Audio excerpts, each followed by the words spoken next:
കേരളത്തിലെ ദ്വിമുന്നണി രാഷ്ട്രീയത്തെ അല്ലെങ്കിൽ ബൈപോളാർ പൊളിറ്റിക്സിനെ മാറ്റി മൂന്നാമതൊരു മുന്നണി രംഗപ്രവേശം ചെയ്യും, അല്ലെങ്കിൽ ആ മൂന്നാം മുന്നണിയുടെ വിജയം അത് പ്രഖ്യാപിക്കുകയായിരുന്നു BJP ഇത്തവണ ചെയ്തത്. BJP ആകട്ടെ തങ്ങൾ കേരളത്തിൽ ജയിക്കുമെന്ന് ഉറച്ച് വിശ്വസിക്കുന്ന, തെരഞ്ഞെടുപ്പിന് ശേഷവും എന്തായാലും തങ്ങൾക്ക് വിജയിക്കാൻ കഴിയുമെന്ന് ഉറച്ച് വിശ്വസിക്കുന്ന ഏതാനും സീറ്റുകളിൽ അതിൽ ഒന്നിൽപ്പെട്ടതാണ് കൊല്ലം ജില്ലയിലെ ചാത്തന്നൂർ മണ്ഡലം. SNDP യൂണിയൻ പ്രസിഡന്റും BJP മുൻ ജില്ലാ പ്രസിഡന്റുമായ BB ഗോപകുമാറാണ് ചാത്തന്നൂരിലെ BJP സ്ഥാനാർത്ഥി. എന്തുകൊണ്ടാണ് BJPക്ക് ചാത്തന്നൂരിൽ വിജയിക്കാൻ കഴിയും എന്ന് പ്രതീക്ഷിക്കുന്നത് എന്ന് നോക്കിയാൽ നമുക്ക് തെരഞ്ഞെടുപ്പ് രംഗത്തെ കണക്കുകൾ മാത്രം മതി. മറ്റു പല ഘടകങ്ങളും ഗോപകുമാറിന് അനുകൂലമാണ്.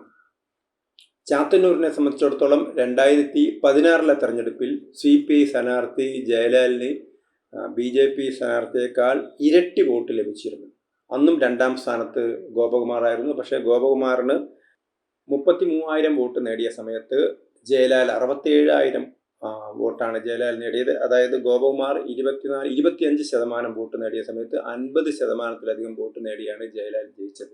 പക്ഷേ BJPയെ സംബന്ധിച്ചിടത്തോളം അവർക്ക് പ്രതീക്ഷ നൽകുന്ന ഒരു കാര്യം ഇത് തന്നെയാണ്. കാരണം 2016 BJPയുടെ ഇരട്ടി വോട്ട് നേടിയ, അല്ലെങ്കിൽ 50%-ലധികം വോട്ട് നേടിയ LDF സ്ഥാനാർത്ഥി 2021 ആകുമ്പോഴേക്ക് ഇതേ ഗോപകുമാർ തന്നെ 30%-ലേക്ക് 30.6%-ലേക്ക് ഉയരുകയാണ്. CPIയുടെ വോട്ട് അല്ലെങ്കിൽ LDFന്റെ വോട്ട് 50%-ൽ 43%-ലേക്ക് 7% വോട്ട് കുറയുകയാണ് ചെയ്തത്.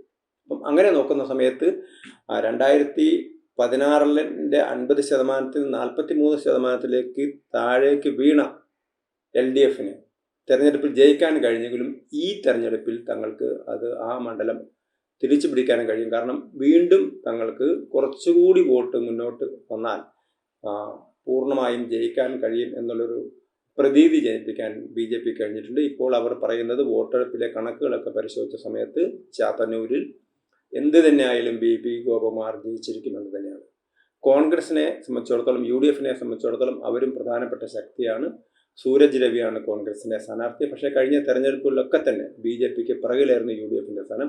അതുകൊണ്ട് തന്നെ BJPയും LDFും തമ്മിലുള്ള കനത്ത പോരാട്ടം നടക്കുന്ന സമയത്ത് കോൺഗ്രസ് അനുഭാവികളായ ആളുകളുടെയൊക്കെ വോട്ട് BJP പാളയത്തിലേക്ക് വരും എന്ന് തന്നെയാണ് അവർ പ്രതീക്ഷിക്കുന്നത്. അതുകൊണ്ട് തന്നെയാണ് ചാത്തന്നൂരിൽ ഗോപകുമാർ ജയിക്കുമെന്ന് പറയുന്നത്. പൊതുവെ ഇതൊരു LDF അനുകൂല മണ്ഡലമാണ്. മുമ്പ് CV പത്മരാജനും അതുപോലെ തന്നെ പ്രതാപവർമ്മ തമ്പാനുമൊക്കെ 91-ലും 2001-ലൊക്കെ വിജയിച്ചിട്ടുണ്ടെങ്കിലും പരമ്പരാഗതമായിട്ട് CPI സ്ഥാനാർത്ഥികളെ അല്ലെങ്കിൽ കമ്മ്യൂണിസ്റ്റ് സ്ഥാനാർത്ഥികളെ ജയിപ്പിച്ച് വരുന്ന മണ്ഡലമാണ് ചാത്തന്നൂർ.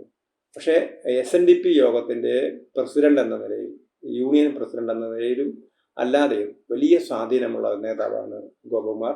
മറുഭാഗത്ത് CPI 3 തവണ മത്സരിച്ചിരുന്ന, അല്ലെങ്കിൽ 3 തവണ MLA ആയിരുന്ന ജയലാലിനെ മാറ്റിയിട്ട് R രാജേന്ദ്രനെയാണ് CPI നിർത്തിയിരിക്കുന്നത്.